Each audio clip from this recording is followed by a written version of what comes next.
Hello students, welcome to Raju Singh classes. तो student, आज हम स्टार्ट करेंगे अपना न्यू टॉपिक जो है strength of acid and bases solution. तो जिसमें हम पीएच स्केल के बारे में भी बात करेंगे। तो स्टार्ट करते हैं बच्चों। तो इसमें देखो, सबसे पहले आपको ध्यान रखना है वाटर जो है हमारा, जिसे H2O बोलते हैं, is slightly ionize in water. तो जब वाटर जो होता है बेटा वो स्लाइटली आयनाइज होता है, मीन्स उसके अंदर हाइड्रोजन आयन होते हैं और उसमें हाइड्रोक्साइड आयन होते हैं।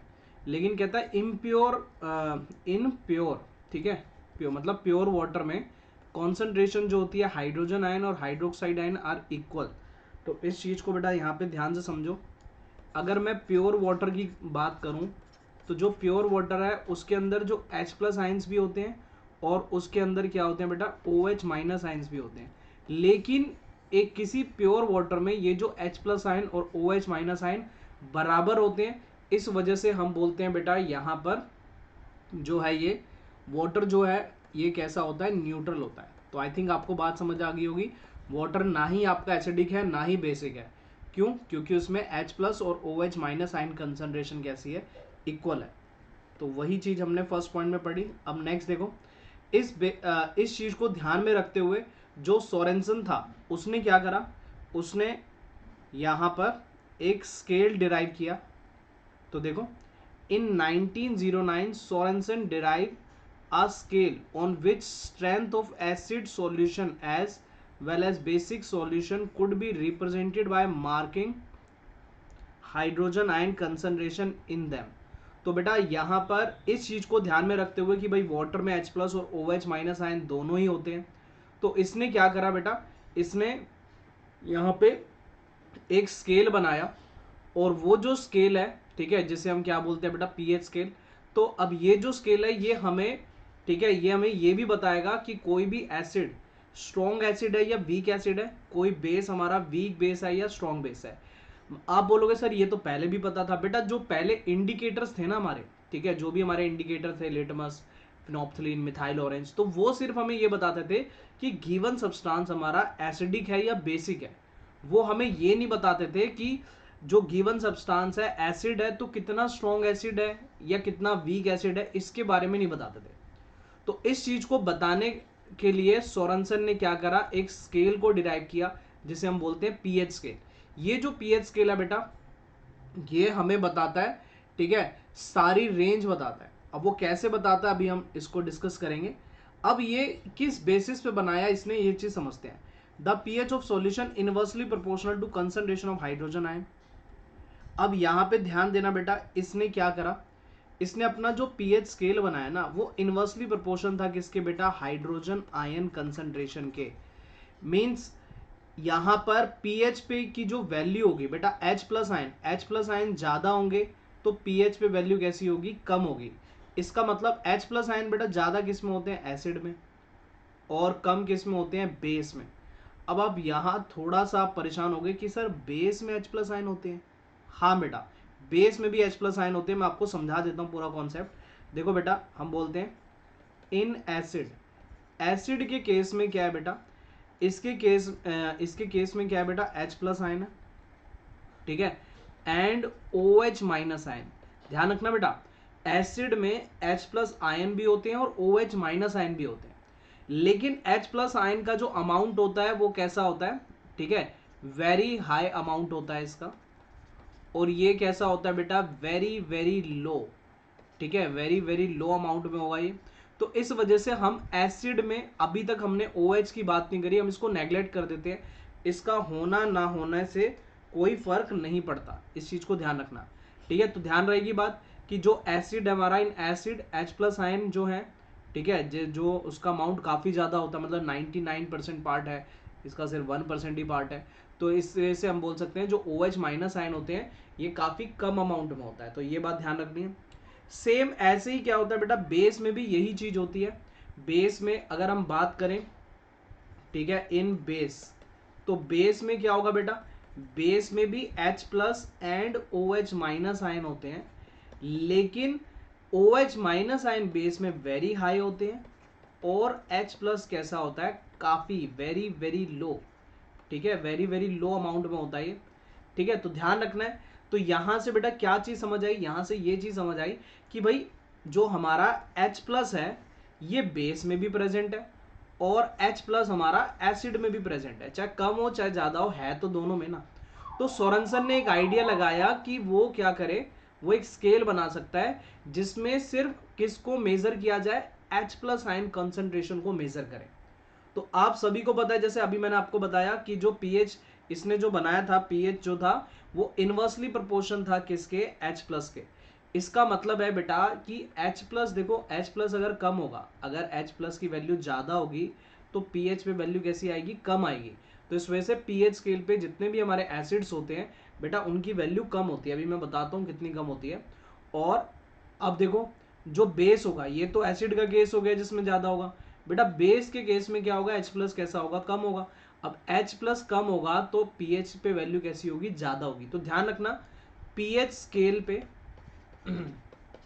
पीएच स्केल पे जो एसिड जो होते हैं उनकी वैल्यू क्या होती है, ठीक है, एसिड की जो वैल्यू कैसी होगी, लो होगी, और बेस पे क्या हो, बेस की कैसी होगी, हाई होगी। तो इसको अभी हम देखना स्टार्ट करते हैं। चलो आ जाओ, अब यहाँ पे आओ। तो अब देखो मैं दोबारा इसको रिपीट करता हूँ तो आपको और अच्छे से समझ आएगा यहाँ पर जो मैं समझा रहा हूँ। देखो अब इसने क्या बोला, देखो ध्यान देना, कह रहा इन 1909 Sorensen derived a scale on which strength of acid solution as well as basic solution could be represented by making hydrogen ion concentration। मतलब इसने जो स्केल बनाया वो उसमें एसिड की जो कंसंट्रेशन थी, मतलब जो हमारा एसिड या बेस की जो वैल्यू बताई गई वो किसको देख के बताई गई, हाइड्रोजन आयन कंसंट्रेशन को देख के बताई गई। ठीक है, तो इस चीज को ध्यान रखना है। वो मैंने आपको बता दिया कैसे बताई, क्योंकि दोनों एसिड हो चाहे बेस हो, दोनों में ही क्या होता है बेटा, दोनों में ही H प्लस आयन होते हैं। तो देखो कह रहा था pH of solution is inversely proportional to concentration of hydrogen ion. इसने जो अपना पीएच स्केल क्या तैयार किया वो इनवर्सली प्रोपोर्शन था किसके, H प्लस आयन के। मींस H प्लस की वैल्यू जितनी ज्यादा होगी पीएच की वैल्यू उतनी कम होगी, और H प्लस जितना कम होगा पीएच उतना ज्यादा होगा। सिंपल है, ठीक है। अभी आपको और अच्छे समझ आएगा जब मैं आपको स्केल दिखाऊंगा। That is a solution having a high concentration of hydrogen ion, जिसकी कंसंट्रेशन ज्यादा होगी, हैज लो पीएच वैल्यू। अब हाई कंसंट्रेशन किसकी है बेटा, ठीक है, कंसंट्रेशन जो है हाई किसकी है बेटा, एसिड की है। ठीक है, मुझे बताने की जरूरत नहीं है आपको। नेक्स्ट उसके बाद आगे देखो, अब जो पीएच स्केल है उसको देख लेते हैं। यहाँ पे आप देख सकते हो बेटा, ध्यान दोगे अगर आप इस पीएच स्केल पे, तो पहले तो पीएच स्केल को डिफाइन कैसे करें वो देखो। तो हम बोलते हैं द स्ट्रेंथ ऑफ एसिड और बेस। मतलब पीएच स्केल क्या है, जो हमें बताता है कि एसिड स्ट्रेंथ बताता है एसिड की और बेस की। मतलब कोई भी जो हमारे पास गिवन सब्सटेंस है वो कितना एसिडिक है या कितना बेसिक है। मींस ये भी कह सकते हैं कि भाई एसिड स्ट्रॉन्ग है या वीक है, या बेस स्ट्रॉन्ग है या वीक है। ठीक है, is measured on a scale of number called pH scale.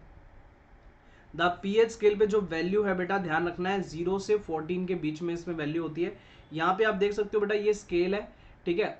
तो इस स्केल में आप देख सकते हो ये ऐसा कलरफुल स्केल है, ठीक है, जिसमें आप देख सकते हो 0 से लेके 14 तक की वैल्यू है। यहाँ पे अगर आप ध्यान दोगे बेटा pH 7 ये होता है बेटा वाटर का, न्यूट्रल सब्सटेंस का होता है 7। तो नीचे वाला कम वैल्यू 7 से नीचे वाले सारे एसिड होते हैं, देखो यहाँ लिखा हुआ एसिड, और अल्कलाइन, अल्कलाइन मींस बेस। ठीक है, 7 से ऊपर वाले बेटा 8 से लेके 14 तक, 8 से लेके 14 तक सारे क्या होते हैं, बेस होते हैं, और 0 से लेके 6 तक सब एसिड होते हैं। लेकिन ध्यान देना बेटा, ध्यान देना क्या कह रहा हूं मैं, जितनी पीएच वैल्यू कम होगी उतना स्ट्रॉन्ग एसिड होगा। तो सबसे स्ट्रॉन्गेस्ट एसिड जो होता है उसका पीएच 0 होता है। ध्यान रखना बेटा, जो सबसे स्ट्रॉन्गेस्ट एसिड है उसका पीएच कैसा है, 0 है। ठीक है, आई थिंक आपको मेरी बात समझ आ रही होगी। तो जैसे जैसे पीएच पे वैल्यू बढ़ेगी एसिड वीक होता जाएगा। ठीक है, तो 2 वाला देखो आप यहाँ पे यूज भी देख सकते हो, ये पीएच स्केल में मैंने यूज भी दिखा रखा है। बैटरी में एकदम स्ट्रॉन्ग एसिड यूज होता है, हमारे स्टमक में भी ये भी स्ट्रॉन्ग है बेटा। जो 0 और 1 वैल्यू जो है ये काफी स्ट्रॉन्ग एसिड्स की होती हैं। ठीक है, ध्यान रखना। उसके बाद 2, 3, 4, 5, 6 ये सारे वीक एसिड है। जैसे जैसे आप आगे जाओगे वैसे वैसे एसिड वीक होता जाता है। ठीक है, मतलब 2 वाला वीक होगा, 3 वाला उससे भी कम वीक होगा। ठीक है, 4 वाला बहुत कम वीक होगा, और 6 वाला क्या होगा, मतलब एसिडिक कैरेक्टर उसमें बहुत कम होगा। मतलब 0 वाले में सबसे ज़्यादा एसिडिक कैरेक्टर, 1 वाले में थोड़ा कम, 2 वाले में और कम हो गया, तो ऐसे धीरे धीरे होता रहता है कम। तो ऐसी लेमन में क्या होता है बेटा, 2 उसकी पीएच स्केल होती है, ठीक है। 2 से 3 भी हो सकता है, ऐसा नहीं है कि भाई एग्जैक्ट 2 ही मिलेगा, ठीक है। 2 से 3 के बीच में मिलेगा आपको लेमन, जो आप घर में खाते हो, जो हमारी हेल्थ के लिए काफ़ी अच्छा है, ठीक है। वेनेगर, वेनेगर सिरका जो होता है, ठीक है। टोमेटो खाते हो, तो ये सब हमारे लिए हेल्थ के लिए बढ़िया है। कॉफ़ी को अगर हम छोड़ दें तो, कॉफ़ी भी अगर देखा जाए तो अगर आप दिन में 1 कप पीते हो तो कोई नुकसान नहीं है उससे, ठीक है। मिल्क, मिल्क भी सही है, ठीक है। मतलब पीएच वैल्यू जो है उसकी 6 है। तो यहाँ पे मैं बात करूँ 0 से लेके 6 तक सभी एसिड है, लेकिन जिसकी कम वैल्यू है 0, 1, ठीक है, ये हमारे स्ट्रॉन्ग एसिड है। उसके बाद 2, 3, 4, 5, 6 ये हमारे क्या होते हैं बेटा, वीक एसिड होते हैं। ये हमारी बॉडी को नुकसान नहीं देते, उल्टा इनसे फायदा होता है, ठीक है। तो एसिड का पार्ट होगा क्लियर। 7 पीएच वाले में किसको रखा गया बेटा, किसको रखा गया यहाँ पर, वाटर को, या कोई भी न्यूट्रल सब्सटेंस, ठीक है। जरूरी नहीं है कि वाटर ही न्यूट्रल होता है, और भी चीजें न्यूट्रल होती है। नेक्स्ट, ऐसी ब्लड देखो बेटा, ब्लड का जो पीएच होता है ना, वो होता है एक्चुअल में 7 से 7.8। नेक्स्ट लेक्चर में इसके बारे में डिस्कस करूंगा, लेकिन 8 बोल सकते हैं हम, ठीक है, राउंड ऑफ करके। तो ब्लड जो हो गया हमारा, जो ब्लड है उसका पीएच 8 होता है। ऐसी बेकिंग सोडा, उसका पीएच 9 होता है। लेकिन बेस में ध्यान देना, बेस में जैसे जैसे वैल्यू बढ़ेगी बेस स्ट्रॉन्ग होता जाएगा, ध्यान दो। यहाँ पर अगर मैं बोलूँ, इसमें अगर मैं बात करूँ तो सबसे स्ट्रॉन्ग बेस जो है, ठीक है, यहाँ पे ये सबसे स्ट्रॉन्गेस्ट बेस है। क्या है बेटा, ये सबसे स्ट्रॉन्गेस्ट बेस है, ठीक है। और ये वीक बेस होगा यहाँ पे, ठीक है, शॉर्ट में डब्ल्यू भी लिख दिया। ऐसे ही यहाँ पर मैं एसिड की बात करूँ बेटा, एसिड की अगर मैं बात करूँगा तो क्या होगा एसिड के केस में, एसिड के केस में हम बोलेंगे कि यहाँ पर ये जो 0 वाला है ये सबसे स्ट्रॉन्गेस्ट एसिड होगा, ठीक है। तो यहाँ पे हम बोल सकते हैं कि जो 0 वाला है ये स्ट्रॉन्गेस्ट एसिड है, ठीक है। और ये कैसा है बेटा, वीक एसिड है, सबसे वीक एसिड होगा 6 वाला, ऐसी बेस में होगा। तो आई थिंक आपको बात समझ आ गई होगी। ऐसे यूज एक बार देख लेना, रटने की जरूरत नहीं है बेटा, इनके यूज आपको पता चले, आप रटने बैठ जाओ। तो ये सारे आपको यूज दे रखे हैं, ये सभी इनके यूज है जो पीएच रेंज है। तो आई थिंक पीएच स्केल समझ आ गया होगा। एक बार डेफिनेशन दोबारा देख लेते हैं ताकि और क्लियर हो जाए, ठीक है। ध्यान दो, कह रहा था स्ट्रेंथ ऑफ एसिड, मतलब एसिड की स्ट्रेंथ और बेस की स्ट्रेंथ। भाई इससे पहले जब पीएच नहीं आया था ना, उससे पहले हमें ये नहीं पता होता था कि भाई कोई एसिड है, ठीक है। ये पता कर लिया कि भाई कोई लिक्विड है वहां पर, मतलब एसिड है वो, लेकिन हमें ये नहीं पता होता था कि वो स्ट्रॉन्ग एसिड है, वीक एसिड है, ठीक है। तो base is measured on a scale of a number is called pH scale, और उसकी रेंज 0 से 14 होती है। ध्यान रखना, 0 वाला सबसे स्ट्रॉन्गेस्ट एसिड, जैसे जैसे वैल्यू बढ़ेगी एसिड की जो स्ट्रेंथ होगी, मतलब एसिड, एसिडिक नेचर जो होगा वो वीक होता जाएगा। 7 पे न्यूट्रल हो जाएगा, फिर 7 के आगे, ठीक है, वीक बेस, फिर स्ट्रॉन्ग होता जाएगा धीरे धीरे, और 14 वाला स्ट्रॉन्गेस्ट। तो आई थिंक ये चीज़ आपको समझ आ गई होगी। तो यहाँ पे हमारा जो पीएच स्केल है वो हो गया कंप्लीट। नेक्स्ट अब हम बात करते हैं यूनिवर्सल इंडिकेटर्स की।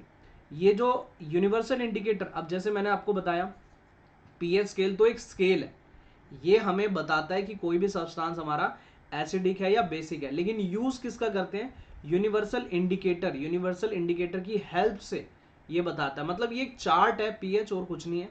यूनिवर्सल इंडिकेटर ये हमारा इंडिकेटर है, ये हमें बताएगा कि भाई मतलब इसकी हेल्प से पता चलेगा। जैसे देखो यूनिवर्सल इंडिकेटर क्या है, universal indicator is a mixture of many different indicator, मतलब इसमें अलग अलग इंडिकेटर को मिक्स किया गया है, ठीक है, जिससे विच गिव डिफरेंट कलर। ध्यान देना बेटा, यहाँ पे अलग अलग कलर मिलता है, डिफरेंट कलर। लेकिन हम नॉर्मल जो बात करें इंडिकेटर्स की, जैसे लिटमस, फिनोप्थलीन, तो वहां पे एक ही कलर आ रहा था, याद है, red litmus to blue, blue litmus to red. Phenolphthalein में क्या देखा था, कलरलेस से पिंक हो जाता था, पिंक से कलरलेस हो जाता था, याद आया, एक ही कलर आता था। लेकिन यहाँ पर यूनिवर्सल इंडिकेटर में अलग अलग केस है। यूनिवर्सल इंडिकेटर में क्या है बेटा, देखो यहाँ पर अगर आप यूनिवर्सल इंडिकेटर बेटा आपके लिक्विड की फॉर्म में भी मिल सकता है और पेपर की फॉर्म में भी मिल सकता है। नॉर्मली लिक्विड की बात कर लेते हैं। मान लो ये बीकर है, मैंने इसमें यूनिवर्सल इंडिकेटर डाल दिया। अब मैं क्या करूंगा, मैं उसमें मान लो ये लेमन लेके आया और मैंने इसके ऊपर लेमन डाल दिया, तो लेमन डालने से अब ये जो सॉल्यूशन है ना, इसका कलर सेम टू सेम ऐसा हो जाएगा, ठीक है। या सॉरी, या जो भी इसका कलर होगा ना बच्चों, जो भी इसका कलर होगा, तो वो हम इस पीएच स्केल से मेजर करेंगे। जैसे आप देखो नीचे इमेज दे रखी है, ऐसे यहां पर हमने अलग अलग सब्सटेंस को इन सभी ग्लास के अंदर बेटा हमने क्या भर दिया, यूनिवर्सल इंडिकेटर्स को भर दिया था, ठीक है। अब हमने क्या करा, अलग अलग सब्सटेंस डाला। अब देखो पहले वाले का कलर ये आया। अब हम क्या करेंगे, पीएच पेपर को लेके आएंगे और मैच करेंगे इससे कि भाई इसकी जो कलर है, ठीक है, वो कौन से वाले पार्ट से मिल रहा है, ठीक है। जैसे मैं बात करूं, पहले वाले का जो कलर है वो थोड़ा सा इससे मिल रहा है, 1 से मिल रहा है, तो इसका मतलब क्या है बेटा, ये स्ट्रॉन्ग एसिड है। आई होप आपको बात समझ आ रही होगी मेरी, ठीक है। ऐसी सेकंड वाले का कलर थोड़ा लाइट हो गया, तो उसे हम बोल सकते हैं ये किससे मैच हो रहा है, 2 वाले से। तो ऐसी अगला जो है बेटा, देखो जैसे ग्रीन है, तो ग्रीन वाला वाटर से मैच हो रहा है, तो उससे पता चल जाता है पीएच 7 है। तो यूनिवर्सल इंडिकेटर में हम जिस भी सब्सटेंस का हमें पता करना है, जैसे मान लो हमें कोई लिक्विड दे दिया, ठीक है, आपके टीचर ने, ठीक है, और आपको बोला कि भाई पहचानो स्ट्रॉन्ग एसिड है, वीक एसिड है, या स्ट्रॉन्ग बेस है या वीक बेस है, तो आप क्या करोगे, यूनिवर्सल इंडिकेटर लोगे टेस्ट ट्यूब या बीकर में, उसमें उस सब्सटेंस को डालोगे, तो जो भी कलर में चेंज आएगा ना, ठीक है, जैसे मान लो ऐसा कलर आ गया, ये वाला कलर आ गया, तो ये कलर जो है ये इस वाले से मैच हो रहा है, ठीक है। तो इससे मुझे पता चल जाएगा कि उसका जो पीएच है वो 13 है, यानी वो स्ट्रॉन्ग बेस है। तो आई थिंक एकदम सिंपल सा था ये टॉपिक। तो ध्यान रखना, यूनिवर्सल इंडिकेटर की डेफिनेशन एग्जाम में आ सकती है, ध्यान देना बेटा, दोबारा पढ़ देता हूं मैं। यूनिवर्सल इंडिकेटर में क्या है बेटा, अब तुम बोलोगे सर ये अलग अलग कलर क्यों देता है, ये एक ही कलर क्यों नहीं देता, क्योंकि बेटा इसके अंदर बहुत सारे कलर से मिला के बनाया गया है, तो अलग अलग रेंज में अलग अलग कलर शो होता है हमें। तो देखो, universal indicator is a mixture of many different indicator, ये अलग अलग इंडिकेटर का मिक्सचर है, ठीक है, विच गिव डिफरेंट कलर। ध्यान रखना ये चीज इंपॉर्टेंट है, जो डिफरेंट कलर देता है, different pH value, entire pH scale. तो आई थिंक ये चीज आपको समझ आ गई होगी, बहुत सिंपल सी थी, ठीक है। तो समझ आ गया बेटा तो शेयर करो, लाइक नहीं करा वीडियो को तो लाइक कर दो, और वीडियो को जितना ज़्यादा आगे भेज सको आगे शेयर किया करो बेटा, ठीक है। आप लोग ही हो जो इस वीडियो लेक्चर को ऐसे स्टूडेंट तक पहुंचा सकते हो जो कोचिंग फीस अफोर्ड नहीं कर पाते।